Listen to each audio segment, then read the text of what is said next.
It's been said that Unitarian Universalists and Quakers are cousins. Quakers, for their gathering places, sit quietly and wait for God to prompt them to stand and share something, a message, divinely inspired. I've often thought about Unitarian Universalists sitting quietly and just imagining what that would be like.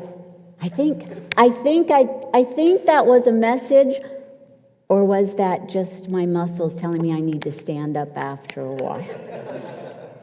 But in all sincerity, Quakers and Unitarian Universalists cherish humanity. So I'm going to share a story by Philip Gulley this morning. He's a Quaker minister who wrote this in 2008. By the way, he served a Quaker congregation in the Midwest. That's why I'm familiar with Reverend Philip Gulley. He wrote, "I received an email today from someone asking why I hadn't written anything on my blog lately. I've been busy riding my bicycle," he said.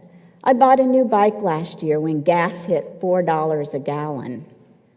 This was 2008.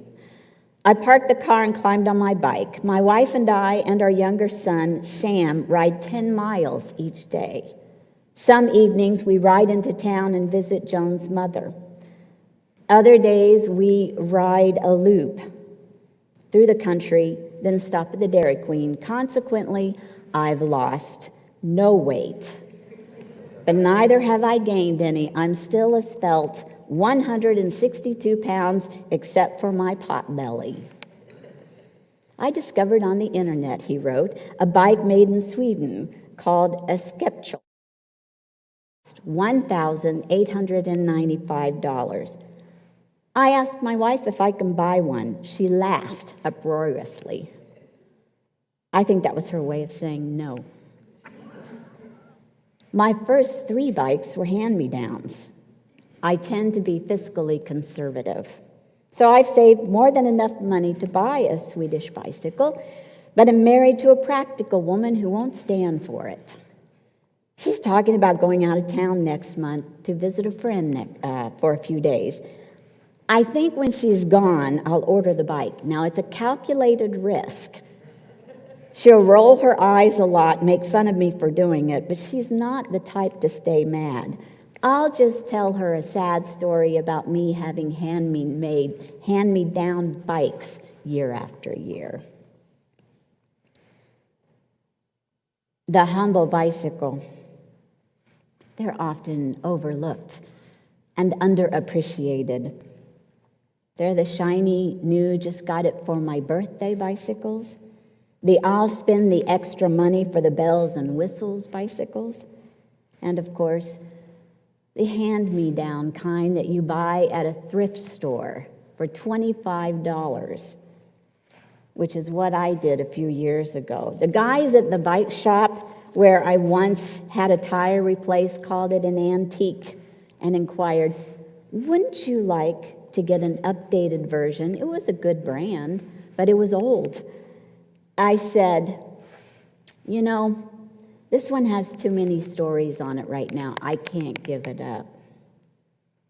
Old, new, cheap, expensive bicycles are worthy of a nod of appreciation. A blessing, even, because they provide us with not only moments to savor the out of doors, but also opportunities to carry out our commitment, our Unitarian Universalist commitment to care for the earth. Each time we put the foot on the pedal of this treasure, a bicycle, to run an errand or two is one less occasion we put our foot on the pedal of the gas-guzzling, toxic-emitting machines we call automobiles. Did you know that short car trips over distances that could easily be bicycled are much more polluting than longer car trips on a per-mile bike basis?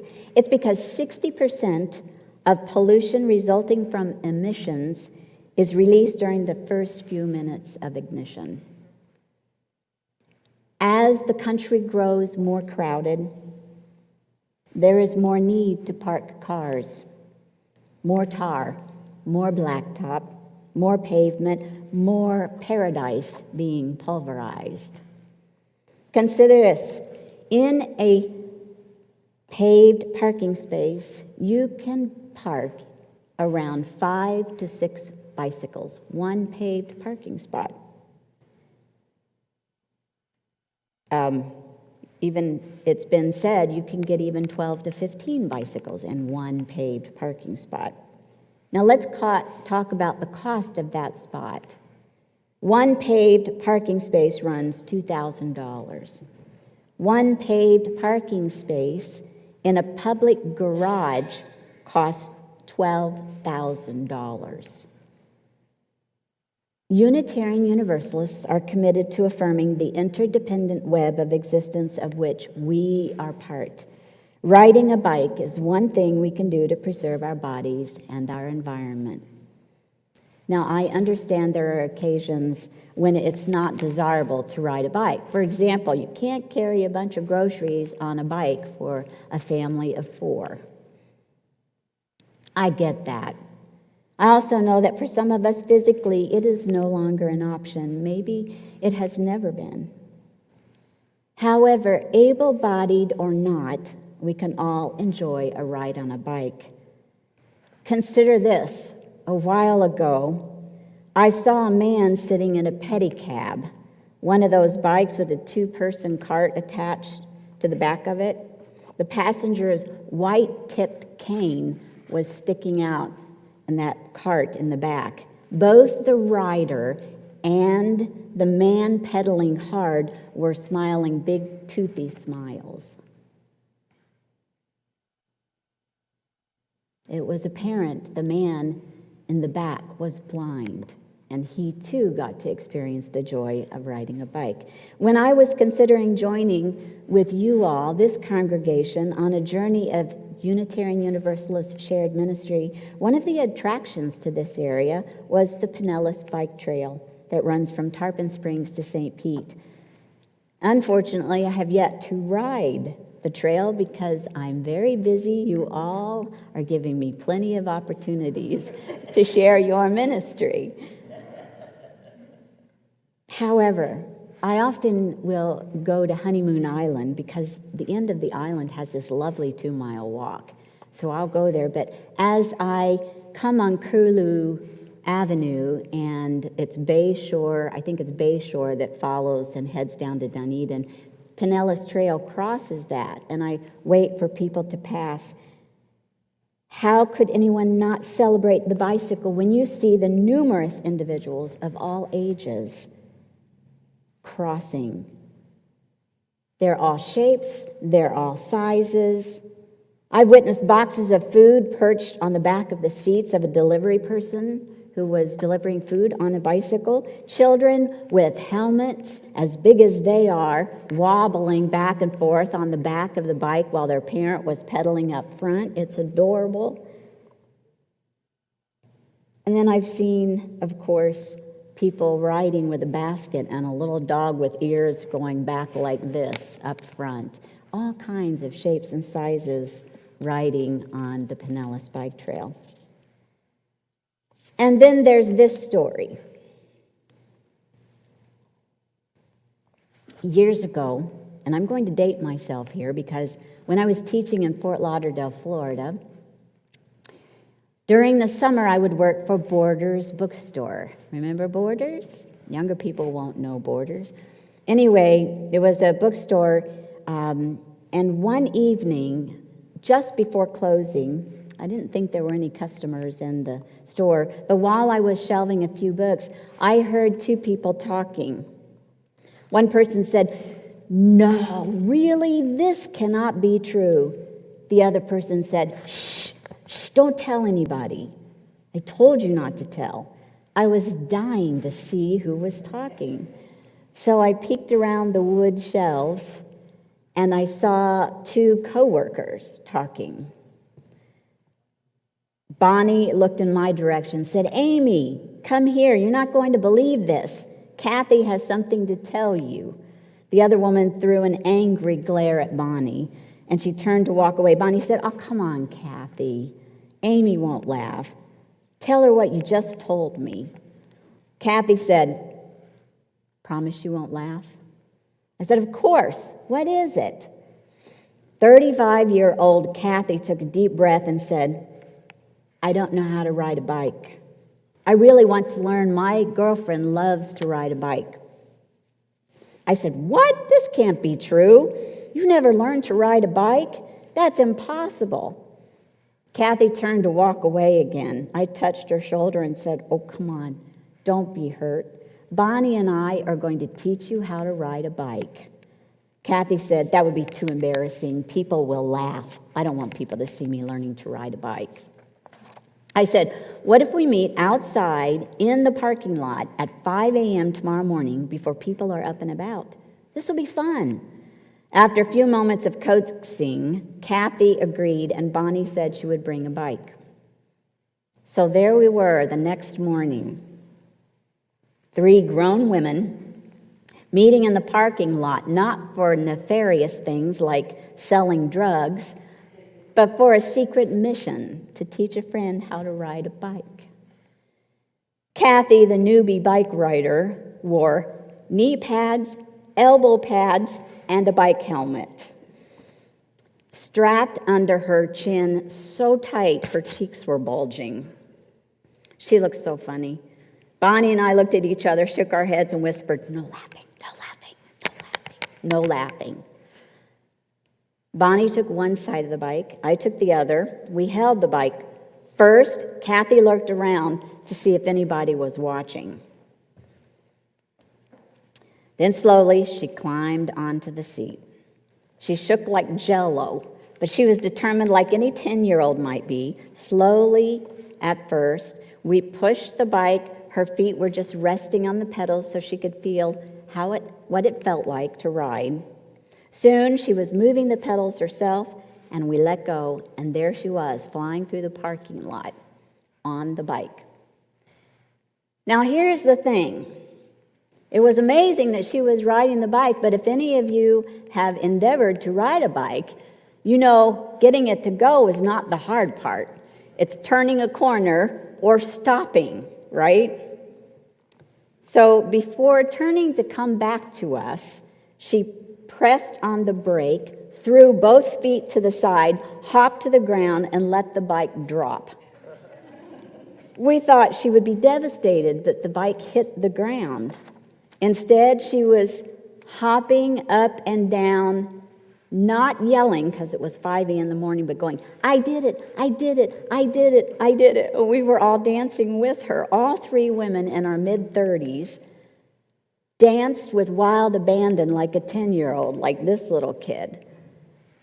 Just when we think adulthood is boring, an experience like this occurs, and we recall the exhilaration of achieving new challenges.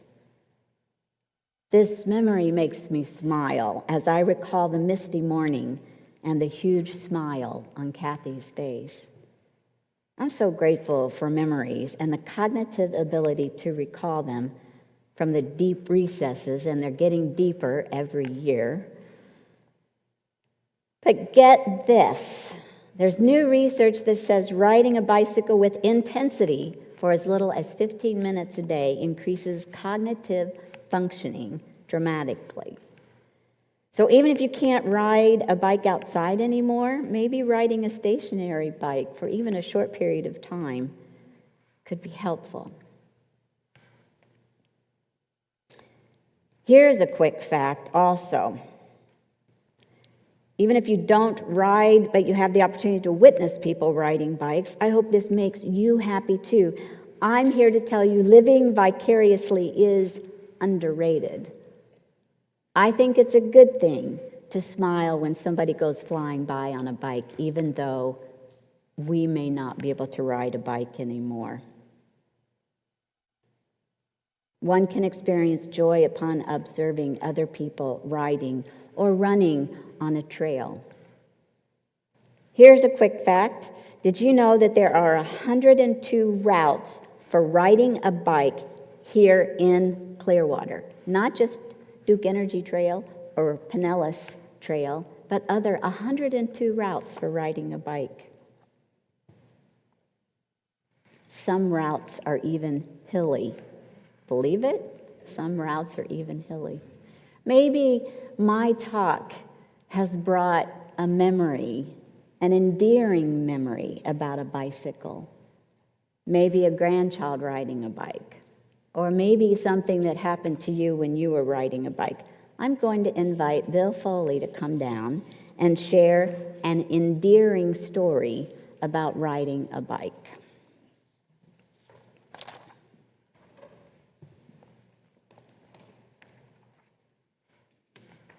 This is set up for you. You know, when you retire, you create these bucket lists for yourself of things you're going to do.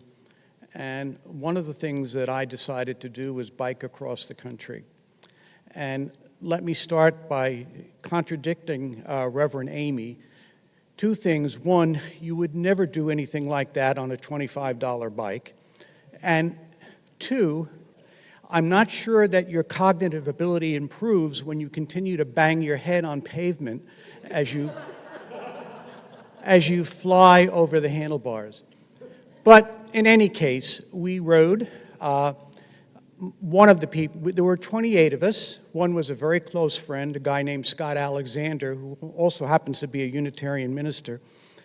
And we started in Costa Mesa, California, and we were biking to Savannah, about 3,000 miles. We averaged 125 miles a day. On the longest day, maybe 150. On the shortest, maybe 85, something like that. And it was, at first, it was my testament that I was not really getting old and I still had it. But as I completed as I was doing the ride, I learned something else.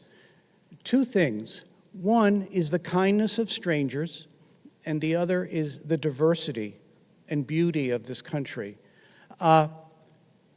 We were biking up Mingus Mountain in Arizona. It was about a 3,000-foot climb from where we were on switchbacks. And unfortunately, I was running out of water, and it wasn't super hot, but I was really starting to get dehydrated.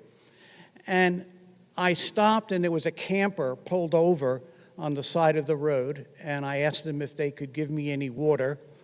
And they were just so interested in what I was doing. They gave me water, they gave me ice, they offered me food, and it was just wonderful. And that happened over and over again as we made our stops into different places. The second thing is how diverse this country is. You can't really imagine it until you get on a bike and go out and see it. We were crossing from, I guess, from New Mexico into Texas, and as I was coming over this hill, I saw this looked like a mountain, brown, but it was very odd. It was sort of brown, and it looked like it was moving. And as I got closer, I realized it was cattle, thousands of heads of cattle, something I had never seen before in my life, grazing on this hill, and that was in Dalhart, Texas. Had the best steak I've ever had in my life in that town, too. But it was a wonderful opportunity to have people who were interested in what you were doing, willing to do anything to help you, and it was a very revealing trip for me about the diversity of the United States. Thank you. Thank you.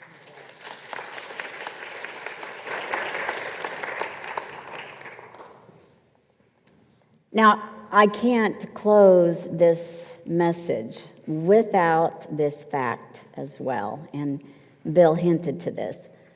Pinellas County is population dense. Riding a bike on the roads can be scary and dangerous. The dangers are real. May this sermon be a reminder to you when you're driving, use caution when you see a person on a bike. Please refrain from making an unkind remark. I've said it, I've heard it. Look, they're taking up the whole lane. Refrain. Say, look, there is one more tush on a bicycle seat that's not in a car. Give them room. Pause, maybe, for a silent prayer of gratitude. Send them a blessing for a trip that's safe. Give them a wish for safe travels, and of course, be careful yourself. After this service, we will take a moment to bestow a blessing on an object that brings happiness. We have bicycles outside, so I'm going to bestow some blessings on the bicycles. And I want to remind you, I know I've heard people say, oh, I can't stand it when somebody says, God bless you, or have a blessed day. I understand that hesitancy. But let's remember that behind that Gesundheit or bless you is good wishes, good health, good wishes. So may we carry good wishes about the humble bicycle for people who have one and are still riding. And today, as I stated, I'll ask you to join me with these pedals.